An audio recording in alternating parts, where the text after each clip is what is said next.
L'étoile filante proclamée de cette primaire socialiste a fait hier une démonstration de force devant une salle surchauffée. Et sans citer personne nommément, l'adversaire de Benoît Hamon n'est autre que son ancien Premier ministre. Quelle est cette stature miracle aujourd'hui, ou miraculeuse, qui me permettrait finalement à un homme, indépendamment de ce qu'il pense et de ce qu'il dit, d'incarner le génie de la nation?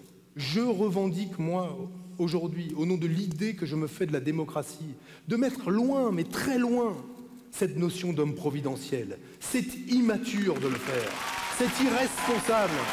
Les attaques se tournent donc vers Manuel Valls et de moins en moins vers son frère ennemi Arnaud Montebourg, en meeting lui aussi hier soir à Paris. Car il se dit qu'entre les deux équipes des candidats, on parle déjà du rapprochement du second tour. Mais Manuel Valls en a assez de prendre des coups sans répliquer. Ce soir, lors du débat, il pourrait bien être plus offensif face aux attaques, d'où qu'elles viennent, y compris de l'outsider de cette primaire.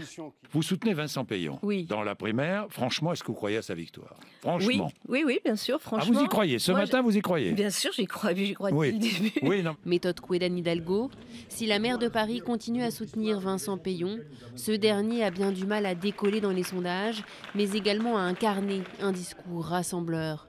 Car au-delà des guerres intestines, il leur faut avant tout convaincre les Français. Il leur reste 3 jours et un dernier débat décisif.